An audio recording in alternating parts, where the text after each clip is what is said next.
2 or so years. She's part of our 4+1 master's program. So she completed her Bachelor of Science in Natural Resource Management and then moved on to the master's program here. In her time at University of Maryland, she has been a conserved summer research intern. She's worked in the Federal Fellows Environment and Energy Policy Program. And she was also part of the first year Innovation and Research Experience Fellowship. So she's done a lot of really interesting research projects throughout her time at Maryland as an undergraduate. And in her last couple of years, she's been learning a whole lot about stormwater management and stormwater management modeling. And she's going to talk to us about that today. If I could just mention, there will be a link in the chat and arriving in your email for the evaluation. Great. Hi, everyone. My name is Mairead Whitford Jones, and my advisor is Dr. PZ, and my project is modeling the potential for stormwater green infrastructure to mitigate climate change-induced runoff in Maryland.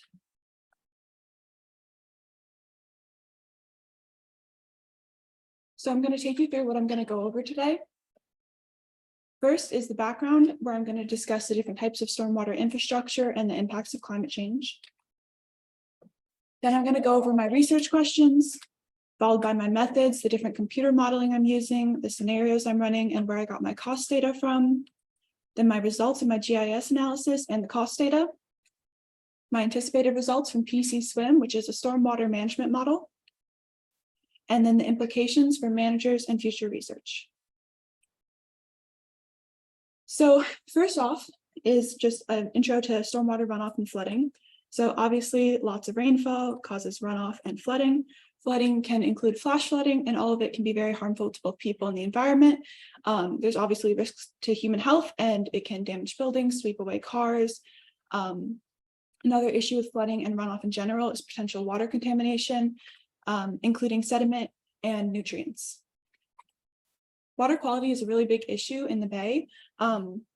Again, sediment and nutrients are what I'm going to be discussing in this slide. So here is a picture of Chesapeake Bay, and you can see how much sediment there is coming from the rivers, and all of that is very harmful. This is a picture showing the quartile breakup of nitrogen across the Chesapeake Bay watershed. So red represents the sort of hot spots, and this represents how much actual nitrogen there is at those hot spots. And all of this additional nutrients can cause eutrophication and dead zones. Urbanization is also a big issue with flooding because urban areas have a lot of impervious surfaces, which obviously don't allow for infiltration or detention of water. They lack all of the ecosystem benefits of pervious surfaces like meadows and forests. One study found that a 1% increase in impervious surface led to a 3.3% increase in annual flooding across the US. So as I'm sure you all know, climate change is an issue. It's leading to an increase in temperature and changes in precipitation patterns. Here on the East Coast, we are expecting generally an increase in precipitation. In Maryland specifically, we've already seen an increase in precipitation and the frequency of extreme storms, and that is only expected to get worse over time. So climate change is also very expensive, both to adapt to and to not adapt to. So if we didn't adapt to climate change, the US would see about a $750 million per year increase in annual flooding damages by 2100. In the mid-Atlantic, we would expect to see about $30 million per year increase in annual flooding damages. So obviously the current stormwater is undersized for these future climate scenarios, and we need to prepare for that to not have all of these damages. So stormwater is generally split into gray infrastructure and green infrastructure. Both of these fall under best management practices or BMPs. Gray infrastructure are man-made solutions to stormwater management. This can include retention ponds, wastewater treatment plants, pipes, drains, and culverts. The benefit of stormwater gray infrastructure is that it's very good at retaining a large quantity of water, especially for larger storms, but pipes and culverts and all of that can cause the runoff to increase in speed, and which can lead to more erosion and sediment. Green infrastructure, on the other hand, are nature-based solutions to stormwater management. They go by a lot of different names for very similar concepts. So here are just a few of them. There's green infrastructure, low impact development, environmental site design, sustainable development, and stormwater green infrastructure. So these can be larger practices such as constructed wetlands and detention ponds, or smaller practices such as rain barrels and rain gardens. Even though these practices are smaller, if there's enough of them, they can have a large impact on runoff reduction and water treatment. So I'm going to be specifically focusing on rain gardens, infiltration trenches, and permeable pavement. In case you don't know, this is what a rain garden often looks like. This is what an infiltration trench is, and these are permeable pavers. So the reason I chose these two specifically actually have a lot of the same site requirements in terms of what makes the site suitable for either a rain garden or an infiltration trench. Both are capable of both infiltration and detention, but rain gardens have the added benefit of evapotranspiration. They also do well in yards and gardens and parks and places that are already kind of green areas, while infiltration trenches you more commonly see along roadsides or sidewalks because they want to be very linear. And rain gardens also have the added benefit of providing habitat and pollination. I also decided to study permeable pavement because my goal when modeling all of these green infrastructure practices was to not change the current function of the land use. So for instance, I wouldn't want to tear up part of a parking lot to put a rain garden in. Technically it's possible, but it would reduce the number of parking spaces and the current use of the land. So for that, something like that, I would put in permeable pavement. So green infrastructure has a lot of ecosystem services that are associated with it. These can range from health benefits, economic benefits, climate adaptation, such as reducing runoff and flooding and improving water quality, which is what I've been talking about, and transportation benefits. So this is from the Green Values Calculator, and it goes over some of those benefits in more detail. It can include improving air quality, increasing property values, helping with urban heat island effect, and providing a barrier between pedestrians and the road. So here I'm going to go over not the specific literature, but just the general findings I found from reading literature. Green infrastructure is able to improve resilience and help cities adapt to climate change.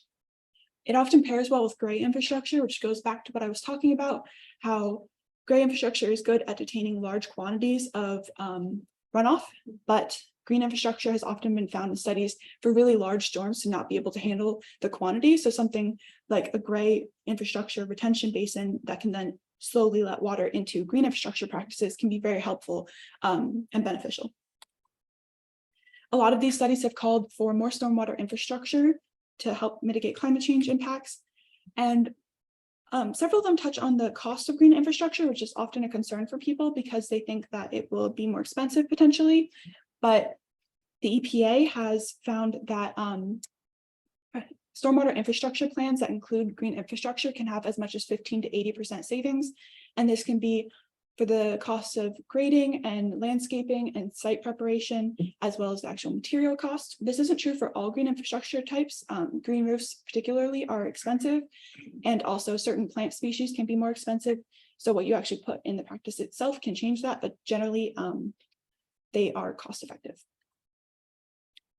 So site-specific studies are really, really important for green infrastructure modeling because there are a lot of variations locally. This can include local climate and climate change projections, as well as site characteristics and suitability. So this can be the slope or the soil type, as well as how many buildings there are and if there are open spaces to even put green infrastructure. So my study goal is to determine the amount of area that green infrastructure needs to cover in order to help adapt to climate change. Some similar studies have looked at the same issue or similar ones. This one is actually not looking at climate change, but rather adapting to rapid urbanization. And they found that 36.2% of the area needs to be converted to additional stormwater management techniques in order to help mitigate the runoff from urbanization. In Iran, they found that only 0.23% of the area needs to be converted to green infrastructure to mitigate the effects of climate change. And this just shows how important site-specific studies are. These are wildly different numbers based on their local climate and characteristics. But the study in Iran is actually very interesting because even though it's such a small percent of the total area, it's 20% of the area that's actually available for green infrastructure. Which goes into the importance of planning ahead for climate change, that you don't want to put a building on there and then not have the ability to put green infrastructure there and dealing with flooding in the future. Then there was another study that looked at the Mid-Atlantic. These showed the results from the Mid-Atlantic. They did a bunch of different types of infrastructure studies as well as climate scenarios, but it was for a generalized Mid-Atlantic study. And they found that up to 10% of the area needs to be converted to green infrastructure. The blue here represents the amount of area the current infrastructure takes up, and the orange is the additional area. So based on the climate scenario and the urbanization levels and such, it can be anywhere from a few percent to 10% of the area needs to be converted, which is why site-specific studies are so important for managers to actually have meaningful data to use. So I'm going to be talking a lot about design storms. I've already sort of talked about them, but in case you don't know what a design storm is, it's a rainfall event of a certain return period and time. So for instance, I'm going to be using 2-year 24-hour storms. That's a storm that occurs every 2 years and lasts for 24 hours. Many of you may have heard of this sort of design storm with the Ellicott City flooding, where they refer to it as a 1,000-year storm, and that's a storm that should occur once every 1,000 years. Unfortunately, they did get one a few years later, but that's sort of an anomaly. And then this shows the distribution of rainfall across the 24-hour design storm period, and it's part of making the design storm. And to actually get the climate change design storm, I'm going to be taking a historic precipitation amount, multiplying it by a change factor that represents the climate scenario to get a future precipitation amount, which I'll go into more detail later. So my research questions. First is, will the current stormwater infrastructure be able to mitigate the increase in runoff? Then what % of the catchment area needs to be converted to green infrastructure, and is there enough space? Which type of green infrastructure is the most effective at reducing runoff? And which type of green infrastructure is the most cost effective? And all of those are for a 2-year, 24-hour storm. So just to go over what I'm actually going to be doing in my study, I'm going to select a site, gather data on that site, like I mentioned, slope, soil, land use, trees, and buildings, among other data. And then I'm going to take that into GIS and do a suitability analysis to determine the amount of suitable area in the study site for each of the 3 types of green infrastructure I'm studying. Then I'm going to create the design storm, do the different climate scenarios and green infrastructure implementation scenarios, and take the information from my GIS suitability analysis as to the maximum suitable area, and I'm going to put all of that into my PCSWMM model to determine the area that green infrastructure actually needs to occupy, which may be the maximum area or it may be less than that. And that's one of the final results of my study. And then I'm going to get data on the cost of green infrastructure, multiply that by the area of green infrastructure to get the total cost. So for my data, I got it from several online sources. Soil and slope data was from Web Soil Survey. Chesapeake Conservancy had high resolution land use data for trees and impervious surfaces. USGS Stream Stats had stream flow data. Maryland Stormwater Print had existing stormwater practices. And the Maryland State Government and Baltimore County open data portals had a lot of the other necessary data. So when selecting a site, I chose the West Branch Herring Run at Idlewild, Maryland. This is around Baltimore, as you can see. If you zoom in a little bit more, it's just north of the city and just below Towson. And then this is the more close-up view of it. So this site has stream stats data from 1957 to 2023, which is part of the reason I chose it. It has a lot of data for calibration and validation. A 2-year, 24-hour storm currently is about 3.3 inches of rainfall. It's 5.65 square kilometers, or about 2.18 square miles. It's 38% impervious, and it has multiple land uses, which is one of the things I was looking for in a study site. So this has a mix of residential land from single family homes to apartments. It also has a golf course in the middle, as well as parking lots and shopping districts, schools, parks, and even in the north, there are some industrial and manufacturing land uses. So for my suitability analysis, I want to determine the amount of suitable area for green infrastructure. And these are the types that I'm looking at specifically. I'm using the ArcMap model builder to do this. And I'm basing it on site characteristics, which I'll get to in just a second. But this is some of the high resolution land use data that I was talking about. And I just thought it made a very pretty picture of this slide. So rain gardens, they exclude all of these things when looking for suitable areas, the important things I'm going to focus on are that they can't be under trees or in forests because evapotranspiration is important for rain gardens, and obviously in the shade that doesn't work well. Again, I didn't put them on impervious surfaces or in the golf course because I didn't want to change the current use of the land. And then I also excluded anywhere that was too small or fragmented to actually put a rain garden on, but this didn't have a big impact on the final suitable area. And then also 4 to 12% slope is ideal for rain gardens. For infiltration trenches, it had a lot of the same exclusions, except that it could be under trees, still not in forests because it would kind of prevent the rainfall and disrupt the forest. But since evaporation isn't important, under trees and yards is fine, or along roadsides. And then 0 to 15% slope is suitable for infiltration trenches. For permeable pavement, again, I excluded small patches, and large roads or highways with heavy traffic. But I did include other impervious surfaces such as sidewalks, driveways, and small residential streets with minimal traffic that was fairly slow, and a 1 to 5% slope is ideal for this. So then gets into my PCSWMM model. So this is the personal computer stormwater management model. It is based on EPA's SWIM 5, which is an interesting model because it has built-in low impact development controls. And again, low impact development and green infrastructure are basically the same in this situation. They include rain gardens, permeable pavement, infiltration trenches, cisterns or rain gardens, cisterns or rain barrels, green roofs, swales, and bioretention. It is also capable of event-based modeling, which is basically just modeling with design storms instead of a continuous rainfall and dry day modeling. And I chose this sort of modeling because a lot of the stormwater design manuals base their sizing requirements off of design storms, like a 1-year 24-hour storm or 10-year 24-hour storm. And so putting it in terms of that, I thought would be very useful. And then I'm going to use the GIS results to inform my PCSWMM model. And the way that'll look is I will put the green infrastructure practices in the model and slowly increase the amount of green infrastructure practices in the model until I reach the maximum suitable area in my GIS results. And that'll give me my PCSWMM results. So for the design storm, Atlas 14 is a resource for historic precipitation amounts. This is from the year 2000, which is still after some climate change impacts, but less severe than now. A historic precipitation amount in Prince George's County is about 3.2 inches of rain for a 2-year 24-hour storm. The climate change factor for that under the climate scenario of late century and a high emission scenario is 1.15, and I multiply those two numbers together to get the future precipitation amount, which is 3.68 inches. So again, I just look at the historic precipitation from Atlas 14 and apply the change factors.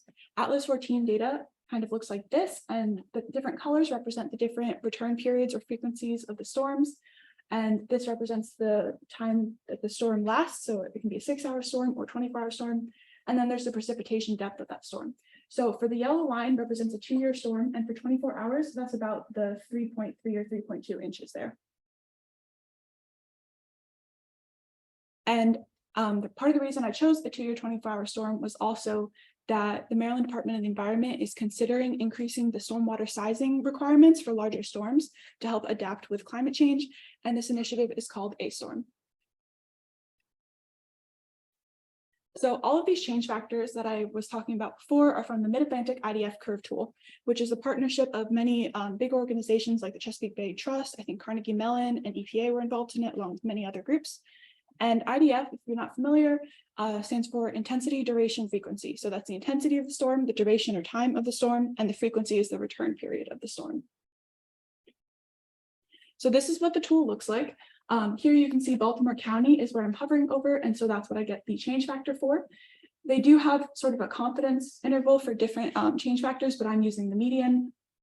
And this is for a 2-year storm with a high precipitation, high emission scenario, so RCP 8.5 in the late century, which is 2050 to 2100.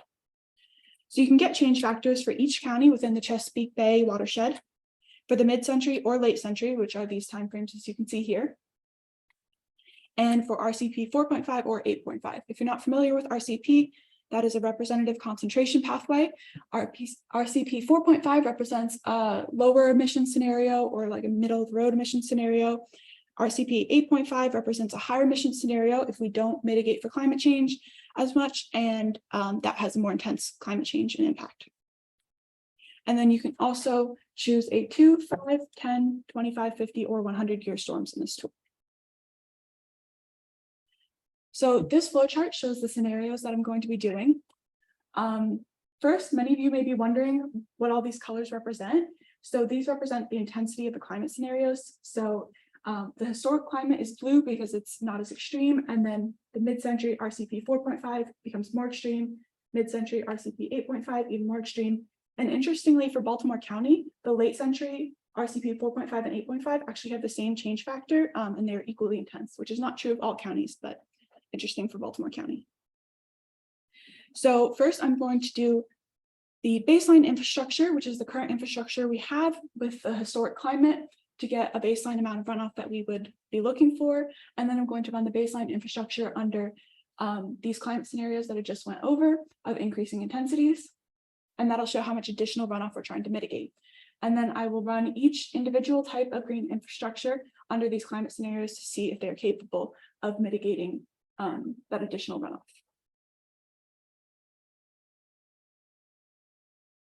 So when looking at the cost data, I got values from studies based in the US and from government documents. I eliminated any outliers from the range that were unusually high or unusually low. This is sort of looking at the total variation of the cost, which I'll get more into later, but a lot of the studies that I looked at touched on how much cost can vary across different scenarios. So that can include the total size of the practice, the location costs. Obviously, some cities are more expensive to buy materials or hire contractors in than other places. What materials were used, like the type of permeable pavement, or if it includes a liner or an underdrain. What year it was built in as well. I tried to avoid any studies that included data from the last couple of years because inflation has been a little bit crazy and that kind of skewed some of the cost amounts. So I included pre-COVID and pre-crazy inflation data. And then even though this is a pretty significant variation in cost, it still helps stormwater managers and city managers understand the magnitude of the cost. So these are my GIS suitability results. I found that the suitable area differs by practice. Just for reference, the study area is 5.65 square kilometers. This is the rain garden suitability analysis, and I found that 5.5% of the area is suitable for rain gardens. For infiltration trenches, I found that 6% of the area is suitable for them. And for permeable pavement, I found that 2.3% of the area is suitable for permeable pavement. Interestingly, rain gardens and infiltration trenches have a lot of overlap. As I mentioned, they have a lot of the same site requirements. When I did an analysis of this in ArcGIS, I found that about half of each area actually overlaps with the other. So they're not entirely mutually exclusive, but they are somewhat, you can't put all of both practices in. Permeable pavement, on the other hand, is only on impervious surfaces, which were excluded from the other two analyses. So that is not mutually exclusive. So for my cost results, I only looked at capital costs, not maintenance costs, because maintenance cost data was much more difficult to find, and there were a lot of variation both within the actual yearly cost and within the number of years that you can expect a practice to be functional for. And so that just made for too much variation to be useful. So here's the data I found. So rain gardens cost between $32 per square meter to $182. Infiltration trenches are $150 to $462. And permeable pavement is $32 to $290. I thought it was really odd that infiltration trenches were so much more expensive than permeable pavement, because I often think of that being a more expensive practice. But several studies touched on the idea of the efficiency in terms of cost per quantity of water removed rather than per square meter. And infiltration trenches tend to be much more efficient at removing water than permeable pavement. So even though they are more expensive per square meter, you generally need fewer square meters of infiltration trenches to remove the same quantity of water, which is why permeable pavement practices can be more expensive in total than infiltration trenches. So again, before I get into my anticipated results, I just wanted to go over what I was doing. So I already walked you through site selection and gathering data, as well as my suitability analysis and those results. Those results plus the design storm and scenarios will inform my PCSWMM model, and I will get into those anticipated results for determining the area of green infrastructure. And then I talked about my cost and how I will use that plus the PCSWMM results to find the total green infrastructure cost. So for PCSWMM, I am first expecting to find the amount of runoff reduction. So I want to determine how much runoff is increasing due to climate change, which I do expect it to increase based on the design storms, and determine if green infrastructure can mitigate that increase in runoff. So in terms of how much the design storms will actually, how much rainfall they will actually create, and what I will be putting in my PCSWMM model, as you can see, historical climate was 3.3 inches and late century climate was 3.8 inches. These are color coded with the scenarios I was running, so you can see the increasing in intensity. So the anticipated results for PCSWMM are also the area of green infrastructure, determine how much is needed, if there's enough space, and then use that to inform the cost. This sort of represents a worst case scenario if we actually needed the total amount of area for each type of green infrastructure practice. So the blue represents the maximum suitable area. As you can see, permeable pavement has the least. And then the red represents the minimum cost for covering that entire area with that practice, and yellow represents the maximum cost for covering that entire area. This is sort of a worst case scenario, and I'm hoping it's not quite this bad, especially for infiltration trenches. I wouldn't be surprised if permeable pavement actually did use the total available area. The implications of this are to inform stormwater managers. This is to the impact of climate change in the Baltimore County region, to understand how green infrastructure can be used to adapt to climate change and build resilience, and what role it can play in that, and if it's enough, or if gray infrastructure is also needed to help detain the additional quantity of water from larger storms. It will also include the effectiveness of the green infrastructure practices, the cost, and again, the space, so that managers can plan ahead for the future. It can help prevent flooding and damages and reduce and treat runoff. So again, I was talking about the A-Storm initiative from the Maryland Department of the Environment earlier, and A-Storm sort of informed my study in terms of what design storm size I was using, but my study will also go back to inform it, because they are looking for studies that analyze the impacts of climate change and what that'll look like for stormwater management, and as well as green infrastructure and other practices to help prevent those negative impacts. So this is the A-Storm report, and it stands for Advancing Stormwater Resilience in Maryland. Other implications are to compare other types of green infrastructure. So as I mentioned in SWIM 5, they have bioretention, green roofs, swales, and cisterns. So it'd be interesting to see how these compare to the 3 types of green infrastructure that I'm focusing on, and how much suitable area is available for them. As well as their associated costs, because like I mentioned, green roofs can be quite expensive. It would also be interesting to calculate the value of ecosystem services. So I'd like to look at, or have someone else look at, I'm graduating eventually, but have someone look at the different ecosystem services and what those can bring to a community and a city, and actually quantify that into determining how much a city can get back. So there's upfront costs, but what can they get back in terms of monetary value that will sort of offset those costs in a way that gray infrastructure wouldn't. I also I'm curious about the continuous modeling. So as I mentioned, I'm using design storms, which are single storms of a set duration, but continuous modeling is just taking a normal year's rainfall data and running the simulation with that. So that includes dry days, large storms, back-to-back storms. And this would be very interesting for looking at antecedent soil moisture. So if the soil is already saturated, how much will green infrastructure actually be able to infiltrate and treat that water efficiently compared to gray infrastructure practices, which can still detain the water as long as it's been emptied out. And it's also interesting for seasonality effects, which sort of get into some other studies coming out of Dr. Peasy's lab that have looked at how different rainfall amounts and seasons can impact green infrastructure, and also how winter can impact green infrastructure. If the ground is frozen, obviously things don't infiltrate as well.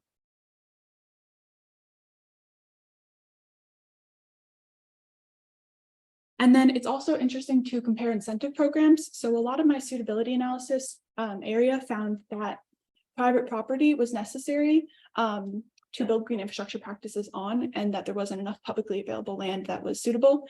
And some other studies have looked at this, not in Baltimore, as found some in other countries and other parts of the US, but it's interesting to see what sort of incentive programs actually work best for getting people to put green infrastructure practices on their property, whether that's a school and just a rebate program or a private landowner, because this may be very necessary for actually mitigating the impacts of climate change.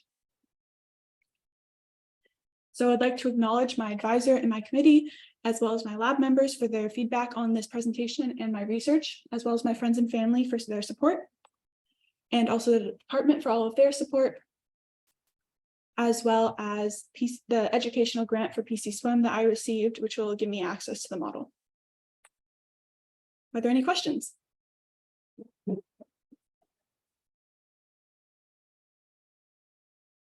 Yes. Yeah, nice job. I'm curious a little bit about, so as you mentioned at the end, a lot of for like rain gardens, you have those being on private property. And so could you give me a sense when you look at like your map showing those, I think it was like the purple areas on there, like what would be like the average size? I mean, did you know, like if you're gonna go to a homeowner, you're gonna tell them, you know, all their yard should be a rain garden, or yeah, or like what is the size, kind of the size constraint you use for modeling that? I don't remember the exact sizes. I found them in the literature and I wrote them down. I don't have them off the top of my head. When I zoomed in on the practices, oops, you can kind of see like here, this is a lot of the residential areas. They're almost like little dots as opposed to larger chunks of areas next to like this building. So it would be generally smaller practices. I don't think it would take up the whole yard, because also you want to be away from buildings to not like get in their foundation and stuff. Got it. Okay, so there's constraints. That's what I was curious about, Yeah. like on an individual, like homeowner property. So it's not just all of the area that's not the house. You're constraining it to sort of like areas, like you said, away from the house. So Yeah. that's accounted. So generally that would be around the outskirts of the yard. A lot of them are along the streets as well. So it's not like completely taking over their yard. They could still have a playground or play and stuff. Gotcha. Okay, I was just curious. Thank you. Yeah. So maybe you said this, but maybe I didn't catch it, but you had your possible, I think these diagrams sort of be the potential maximum areas that could be used for this. In your modeling, have you demonstrated what proportion of these is actually required to accommodate your 2-hour, 24-hour to your return storm? Yeah, so this is just the maximum suitable area, but then PCSWMM is where I'm going to see how much of this area I actually need. So I haven't done that model yet. That's the next step and the last step actually in my research, but that's what I'm looking at specifically. Yes. I think one of the things to think about is there's a connection emergent property from looking at a landscape scale. And this is like research we did back in the 90s in Florida. You look at the network of connecting these different size devices together. Yes, what happens is one suppresses the storm flow, but then if you feed that into another stormwater retention facility, then you get these, cumulative effects. So taking this hierarchical approach to the size of the features, the green infrastructure is something you can look at. You actually kind of see it naturally here. You have like one really large area, you got a few medium-sized areas, and you got a ton of like really small areas. So actually, I don't know if PCSWMM has the ability to connect across the landscape, but that would be what I would really want to look at. Yeah, I actually meant to mention that in my future research slides, that like coupling different green infrastructure practices and placing them in a row has been shown to be slightly more effective than just a single practice. And it's not officially part of my research, but if I had the time, I was going to like throw a few of these together in the scenarios just to see what that would do, like rain gardens and permeable pavement. It's not technically one of my research questions, but I was interested in that and seeing how that would impact it. But yeah, you're right. Yes. So I'm wondering if with this modeling practice with the PCSWMM that you used, or PCSWMM, PCSWMM. if if there's an ability to, so you see these lovely maps that are really great, and I think about like the rain gardens, so in PG County, around my kids' school, they put all these rain gardens, but they literally are right in front of a forest. Like they're doing nothing, they just dug up because they were able to do the acreage, but it literally goes into a forest, and so that's not really the place you wanna put that, because it's already being mitigated, right? And so I'm wondering if there's a way to really look at, so you think about Ellicott City, like where there's, you know, the streets and kind of the flood zones that we've already had. Is there ability to kind of pinpoint where are these like hot spots and where are the kind of, where's the water being funneled from, like the elevation changes, watershed, so that you can put, you know, not only can we see where you've done there, but in that area, are there places that are often flooded or that are hot spots, and can we like put stars there? Yeah, so that would actually be in PCSWM, not in GIS, which is why I don't have that information yet, but that would be part of my first steps of PCSWM to look at how much runoff there will be with the current infrastructure under future climate change. And that would show me where and how much runoff to expect. And as for going back to the rain garden right next to the forest, I agree, that's not really the best plan, which is why I put a buffer around all my forests so they wouldn't be too close to the forest and would hopefully be separate from that. Yes. So, I'm wondering, like in these I mean, some of these like infiltration trenches, which are maybe designed to accommodate large flows coming off a landscape. Seems like with the rain gardens, if they're, you know, you have this whole large number of small that are sort of located potentially on individual lots and such, but wouldn't you be able to tie, you know, like downspouts and impervious rain or roof surfaces channeling into those kind of sort of locally, so you're not so much dependent on kind of the watershed flow, if you are being able to kind of capture, I mean, the roofs and the pace of, you know, those are sort of significant impervious surfaces that you would seem to be able to channel almost entirely in these structures. Yeah, I'm not sure PCSWM can model just like a small house rooftop into a rain garden exactly. But yeah, I agree with a lot of these being on like small private properties. If the homeowners did implement a rain garden or something, they would be able to downspout directly into that. That's very common also with green roofs, because when they have overflow, they just go into a downspout oftentimes into a rain garden. So how would PCSWM, you know, what assumptions go into how much water goes into these structures? I mean, is it just based on what their maximum potential absorption would be, irregardless of sort of the hydrologic flow to kind of get the water in there? I mean, it does take into account like elevation and things like that. So like the direction of the flow. Okay. It's not as specific as it could be, but you know, there are limitations to modeling, but it would still be informative. So yeah, I don't think I'd like to be able to like take each individual house and direct it to a specific rain garden, but over the 5.5 square kilometers, that might take me another like 3 years. Yes. The data that the PCSWM uses, at what resolution do you have like surface water flow and stuff? Can you model this at the like house level or the city block level? I think you can. Some people do like literally like 6 houses and example PCSWM analyses. So, but for something as large as this, trying to encompass all of the so this is actually the head of a stream, and so all of the area goes directly into that stream. So I would not be able to, in my model, get to that much detail, or again, it would take me forever, but it could if I did a smaller model. But I wanted to see, be able to actually show where all the water is coming from into that stream. And I want to see the downstream effects of that. So again, there's just like limitations to the model and the research. Yeah.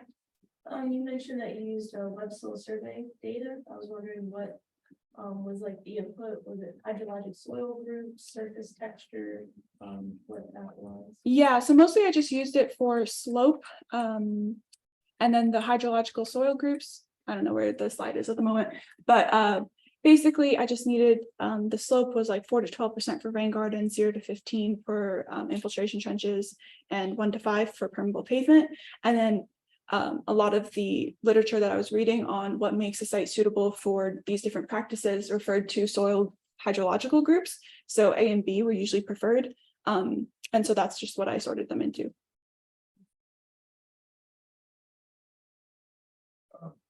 Oh, sorry. You got those cost estimates and you hope it wouldn't cost that much.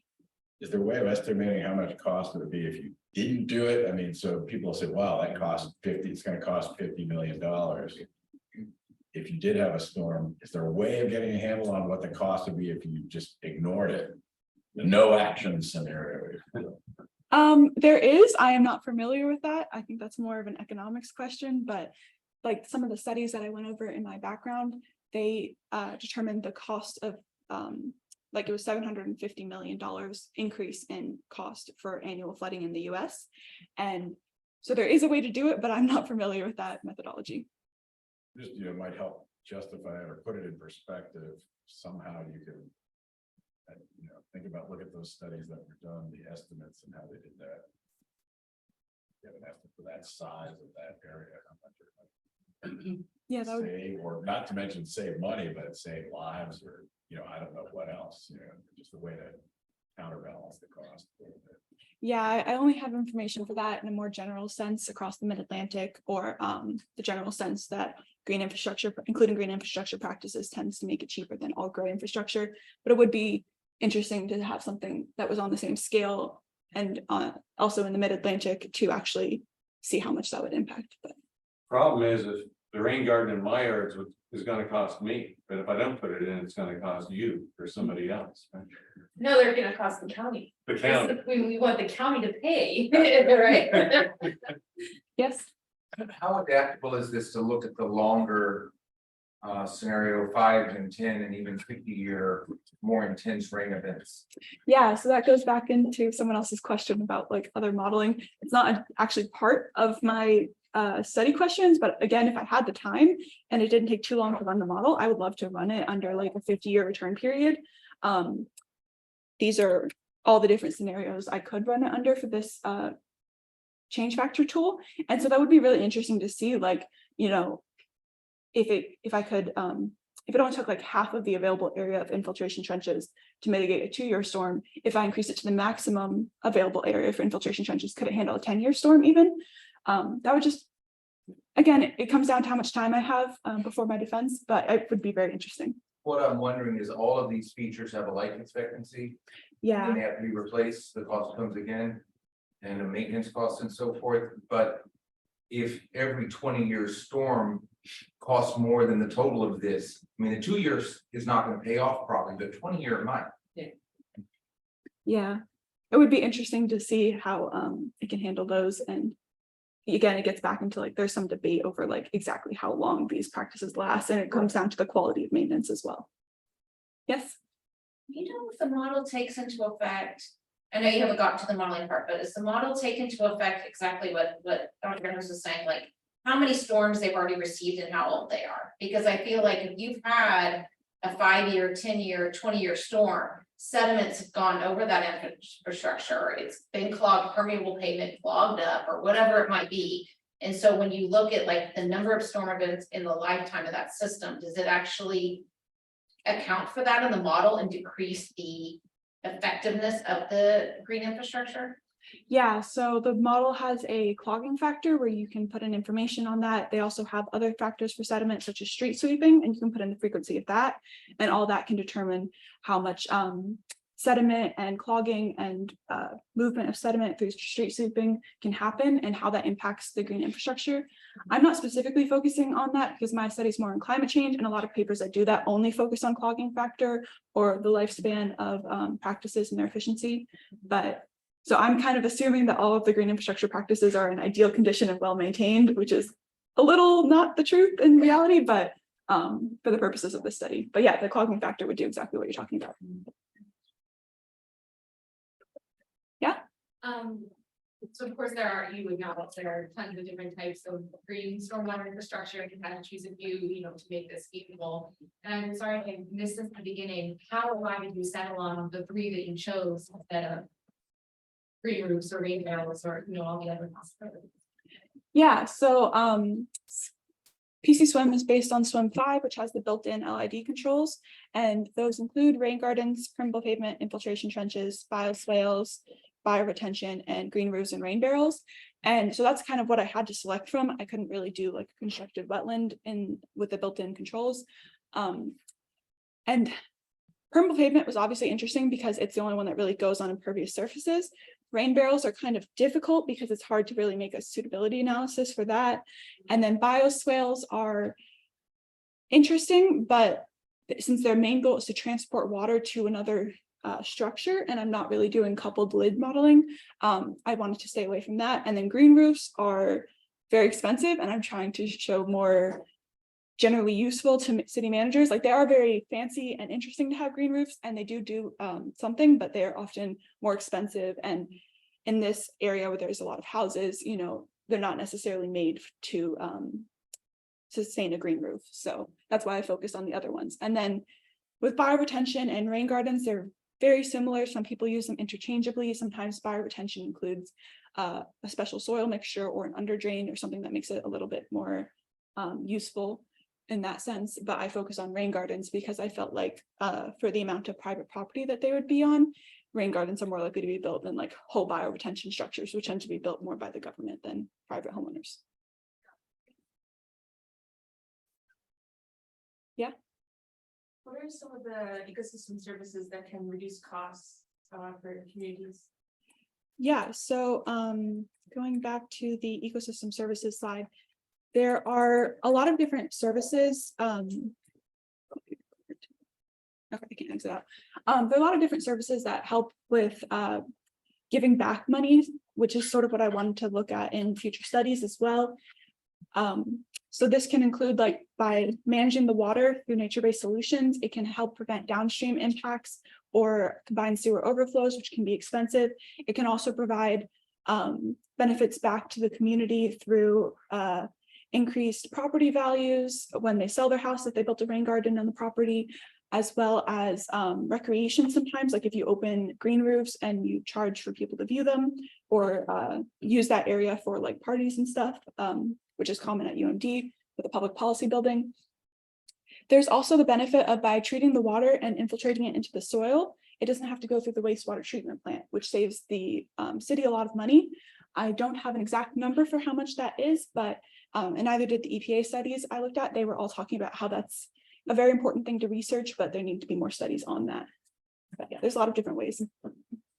Well, I think Mairead's done a great job under a lot of grilling questions. Right. And how to bring this to a close. Thank you very much.